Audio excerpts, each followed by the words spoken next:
So ನಮಸ್ತೆ ಸ್ನೇಹಿತರೆ, ತಮ್ಮೆಲ್ಲರಿಗೂ ಕೂಡ ಈ ಒಂದು ಸುಂದರವಾದ ಕ್ಷಣಕ್ಕೆ ಸ್ವಾಗತ ಸುಸ್ವಾಗತ. ಸ್ನೇಹಿತರೆ, ಇವತ್ತು ನಾನು ಒಂದು ಪುಣ್ಯಕ್ಷೇತ್ರಕ್ಕೆ ನಿಮ್ನೆಲ್ಲರನ್ನು ಕೂಡ ಕರ್ಕೊಂಡು ಹೋಗ್ತಾ ಇದ್ದೀನಿ.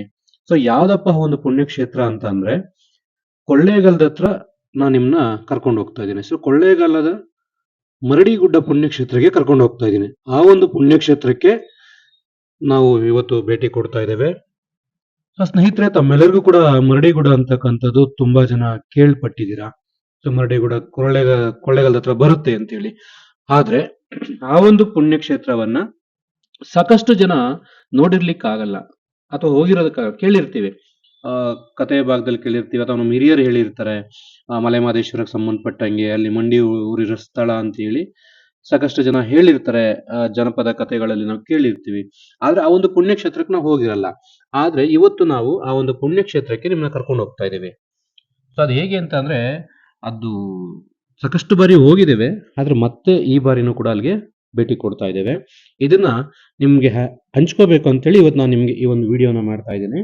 ಸೊ ನಾನು ಇವಾಗ ಕೊಳ್ಳೇಗಾಲದ ಹಿಂಭಾಗ ಅಂದ್ರೆ ಸತ್ಯಗಾಲದ ಹಿಂದೆ ಸೊ ಹೋಗ್ತಾ ಇದ್ದೇನೆ. ಸೊ ಅಲ್ಲಿ ಹೋಗಿ ಆ ಒಂದು ಪುಣ್ಯಕ್ಷೇತ್ರ, ಅದ್ರ ಬಗ್ಗೆ ಇರ್ತಕ್ಕಂಥ ಇತಿಹಾಸ, ಜೊತೆಗೆ ಆ ಒಂದು ಕ್ಷೇತ್ರ ಪರಿಚಯ, ಅಲ್ಲಿರ್ತಕ್ಕಂಥ ದೇವಾಲಯ, ಅಲ್ಲಿರ್ತಕ್ಕಂಥ ಏನು ಶ್ರೀ ಮಲೆಮಹದೇಶ್ವರ ಸ್ವಾಮಿಯವರು ಮರಡಿ ಊರು ಕೂತಿರ್ತಕ್ಕಂಥ ಸ್ಥಳ, ಮತ್ತೆ ಅದನ್ನ ಪ್ರತಿಯೊಂದು ಕೂಡ ಮಾಹಿತಿಯನ್ನ ನಾನು ನಿಮ್ಗೆ ಈ ಒಂದು ವಿಡಿಯೋ ಮುಖಾಂತರ ಖಂಡಿತವಾಗ್ಲೂ ತಿಳಿಸ್ಕೊಡ್ತೀನಿ. ಜೊತೆಗೆ ಈ ಒಂದು ಪುಣ್ಯಕ್ಷೇತ್ರಕ್ಕೆ ಯಾರೆಲ್ಲ ಹೋಗಿಲ್ವೋ ಖಂಡಿತ ಒಮ್ಮೆ ಭೇಟಿ ಕೊಡಿ. ತುಂಬಾ ಪ್ರಶಾಂತವಾಗಿರ್ತಕ್ಕಂಥ ಒಂದು ಪರಿಸರ. ನಿಮ್ಗೇನು ಜಾಸ್ತಿ ದೂರ ಏನೂ ಆಗಲ್ಲ. ಸೊ ಕೊಳ್ಳೇಗಾಲ ಬಸ್ ಸ್ಟಾಪ್ ಇಂದನೇ ಪಕ್ಕದಲ್ಲಿ ಇರ್ತಕ್ಕಂಥದ್ದು. ಕೊಳ್ಳೇಗಾಲ ಬಸ್ ಸ್ಟಾಪ್ ಆಪೋಸಿಟ್ ನಿಮ್ಗೆ ಅಲ್ಲೊಂದು ಗುಡ್ಡ ಕಾಣುತ್ತೆ, ಆ ಗುಡ್ಡವೇ ಮರಡಿ ಗುಡ್ಡ ಅಂತ ಹೇಳಿ. ಸೊ ನೀವು ಅಲ್ಲಿ ಹೋಗಿ ನೋಡಿ, ನಾವು ಇಲ್ಲಿ ಹೋಗ್ತಾ ಇದೀವಿ ಸತ್ಯಗಾಲ ಸೇತುವೆ ಹತ್ರ. ಇದು ಕೂಡ ಒಂದು ತುಂಬಾ ಖುಷಿ ಕೊಡ್ತಕ್ಕಂಥದ್ದು. ಯಾಕಂದ್ರೆ ನೋಡಿ, ನೀರು ಎಷ್ಟೊಂದು ತುಂಬ ಹೋಗ್ತಾ ಇದೆ. ಸೊ ನಾವು ಹೋಗಿದಂತ ದಿನದಲ್ಲಿ ಕಾವೇರಿ ನದಿ ತುಂಬಾ ನೀರು ಹೋಗ್ತಾ ಇತ್ತು. ಸೊ ಜೊತೆಗೆ ನೋಡಿ ಹೇಗೆ ಕಾಣ್ತಾ ಇದೆ ಅಂತೇಳಿ, ಮೈದುಂಬಿ ಹರಿತಿರ್ತಕ್ಕಂಥ ಕಾವೇರಿ ನದಿ. ಈ ಕ್ಷಣಗಳನ್ನ ನೋಡ್ತಾ ಇದ್ರೆ ಮತ್ತೆ ಮತ್ತೆ ನೋಡ್ತಾನೆ ಇರ್ಬೇಕು ಅನ್ಸುತ್ತೆ. ಆದ್ರೆ ನಾವಲ್ಲಿ ನೆಪ ಮಾತ್ರ ಅಷ್ಟೇ, ನಾವು ಯಾವತ್ತೂ ಕೂಡ ಅಲ್ಲಿ ನೋಡ್ಕೊಂಡು ಅಲ್ಲೇ ಇರ್ಲಿಕ್ಕೆ ಆಗಲ್ಲ. ಯಾಕಂದ್ರೆ ನಮ್ದೇ ಆದ ಕೆಲಸ ಕಾರ್ಯಗಳಿರ್ತವೆ. ಆದ್ರೂ ಯಾವಾಗ ನಮ್ಗೆ ಫ್ರೀ ಟೈಮ್ ಇರುತ್ತೋ ಅವಾಗ ಈ ಒಂದು ಪುಣ್ಯಕ್ಷೇತ್ರಗಳಿಗೆ ಭೇಟಿ ಕೊಟ್ಟು ಅದನ್ನ ಗೊತ್ತಿಲ್ದಿರ್ತಕ್ಕಂಥವ್ರು ತಿಳ್ಕೊಳ್ಳಿ ಅಂತ ಒಂದು ಮನದ ಆಸೆಯಿಂದ ನಾವು ಈ ಒಂದು ವಿಡಿಯೋನ ನಿಮ್ಮ ಮುಂದೆ ಪ್ರಸ್ತುತಪಡಿಸ್ತಾ ಇದ್ದೀವಿ.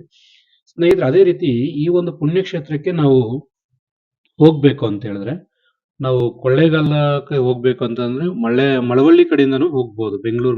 ಬೆಂಗಳೂರು ಕಡೆಯಿಂದ ಅಥವಾ ಕನಕಪುರ ಕಡೆಯಿಂದ, ತದನಂತರ ಮೈಸೂರು, ಮಂಡ್ಯ, ಇವೆಲ್ಲ ಕಡೆಯಿಂದನೂ ಬಂದು ಸೊ ಕೊಳ್ಳೇಗಾಲಕ್ಕೆ ಯಾವುದೇ ದಾರಿಯಲ್ಲಿ ಬಂದರೂ ಕೂಡ ನೀವು ಕೊಳ್ಳೇಗಾಲಕ್ಕೆ ಎಂಟ್ರಿ ಆದ್ರೆ ಅದು ಬಸ್ ಸ್ಟಾಪ್ ಇಂದ ಆಪೋಸಿಟ್ ಒಂದು ಗುಡ್ಡ ಕಾಣಿಸುತ್ತೆ. ಆ ಗುಡ್ಡದ ಮೇಲ್ಗಡೆ ನೀವು ಹೋಗ್ಬೇಕಾಗತ್ತೆ. ಆ ಮೇಲ್ಗಡೆ ಹೋಗ್ಬೇಕು ಅಂತಂದ್ರೆ ಅಲ್ಲಿ ನಮ್ಮ ಅರಣ್ಯಾಧಿಕಾರಿಗಳು ಎಂಟ್ರೆನ್ಸ್ ನ ಇಟ್ಟಿರ್ತಾರೆ. ಅಂದ್ರೆ ನಾವಲ್ಲಿ ಟಿಕೆಟ್ ತಗೊಂಡೇ ಒಳಗಡೆ ಹೋಗ್ಬೇಕಾಗತ್ತೆ. ಯಾಕಂದ್ರೆ ಅದು ತುಂಬಾ ಒಂದು ಅದ್ಭುತವಾದಂತ ಒಂದು ಸ್ಥಳ ಸ್ನೇಹಿತರೆ. ಅದು ನೀವು ನೆಕ್ಸ್ಟ್ ವಿಡಿಯೋದಲ್ಲಿ ನಾನು ನಿಮ್ಗೆ ಕೊಡ್ತೀನಿ ಅದ್ರ ಬಗ್ಗೆ ಪ್ರತಿಯೊಂದು ಕೂಡ. ಆ ಮೇಲ್ಗಡೆ ಹೇಗಿದೆ ನೋಡಿ, ಇದೆ ಮುಂಭಾಗಲಿದು. ಸೊ ಇಲ್ಲಿ ನಾವು ಒಳಗಡೆ ಹೋಗ್ಬೇಕಂತಂದ್ರೆ ಇಲ್ಲಿ ನಮ್ಮ ಅರಣ್ಯಾಧಿಕಾರಿಗಳು ಇರ್ತಾರೆ. ಸೊ ಅವ್ರ ಹತ್ರ ನಾವು ಇಲ್ಲಿ ಚೀಟಿಯನ್ನು ತಗೊಂಡು ಮೇಲ್ಗಡೆ ಹೋಗ್ಬೇಕಾಗತ್ತೆ. ಸೊ ಅಂದ್ರೆ ಇಲ್ಲಿಗೆ ನಿರ್ದಿಷ್ಟವಾದ ಸಮಯ ಇರುತ್ತೆ. ಇಲ್ಲಿ ಗಾಡಿ ಎಲ್ಲ ಪಾರ್ಕಿಂಗ್ಗಳನ್ನ ಮಾಡಿ ಸೊ ನಾವ್ ಇಲ್ಲಿಂದ ಒಳಗಡೆ ಹೋಗ್ಬೇಕಾಗತ್ತೆ. ಫ್ರೀಯಾಗಂತೂ ಬಿಡಲ್ಲ, ಯಾರೇ ಬಂದ್ರು ಕೂಡ. ಸೊ ಇಲ್ಲಿ ಟಿಕೆಟ್ ನ ತಗೊಂಡು ಹೋಗ್ಬೇಕಾಗತ್ತೆ. ಇಲ್ಲಿ ನನಗೆ ತಿಳಿದಿರೋ ಪ್ರಕಾರ ಅಲ್ಲಿನ ಸ್ಥಳೀಯರಿಗೆ ಉಚಿತ ಪ್ರವೇಶವಿದೆ ಅಂತ ಕೇಳ್ಪಟ್ಟಿದ್ದೇನೆ. ಆದ್ರೆ ಇಲ್ಲಿ ನಾರ್ಮಲ್ ಆಗಿ ಯಾರೇ ಹೊರಗಡೆಯಿಂದ ಹೋದ್ರು ಕೂಡ ಅಲ್ಲಿ ನಾವು ಟಿಕೆಟ್ ತಗೊಂಡು ಹೋಗ್ಬೇಕಾಗತ್ತೆ. ಸೊ ಟಿಕೆಟ್ ತಗೊಂಡು ಈ ಭಾಗವಾಗಿ ಮುಂದೆ ಹೋದ್ರೆ ಇದು ನಾವು ನೋಡಿ ಯಾವ ತರ ಕಾಣ್ತಿದೆ ಅಂತೇಳಿ ಈ ಒಂದು ಪ್ರಕೃತಿ ಇದರಲ್ಲಿ. ಇದಾದ ನಂತರ ಮೆಟ್ಲು ಸಿಗುತ್ತೆ, ಆ ಮೆಟ್ಲು ಹತ್ತಿ ಹೋಗ್ಬೇಕು. ತುಂಬಾ ಹೇಗಿದೆ ಅಂತ ಅಂದ್ರೆ ಅದು ಸ್ನೇಹಿತರೆ, ಅದು ಆ ಫೀಲ್ ಒಂಥರ ಆಗುತ್ತೆ. ಮಳೆ ಇರ್ತಕ್ಕಂಥ ಸಮಯದಲ್ಲಂತೂ ಹೋದ್ರೆ ತುಂಬಾ ಕ್ಲೌಡ್ ಇರುತ್ತೆ, ಜೊತೆಗೆ ಫುಲ್ ಗ್ರೀನರಿ ಇರುತ್ತೆ.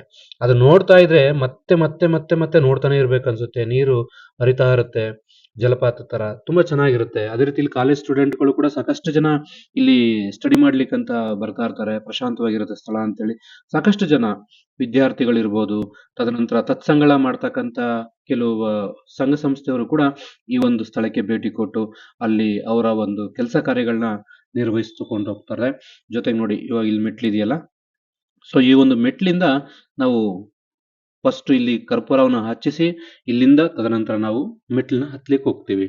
ನೋಡಿ ಎಷ್ಟೊಂದು ಅದ್ಭುತವಾಗಿದೆ ಅಂತ ಹೇಳಿ. ತುಂಬಾ ಅದ್ಭುತವಾಗಿದೆ. ಮುಂದಿನ ಮಾಹಿತಿಯನ್ನು ಖಂಡಿತವಾಗ್ಲೂ ನೆಕ್ಸ್ಟ್ ವಿಡಿಯೋದಲ್ಲಿ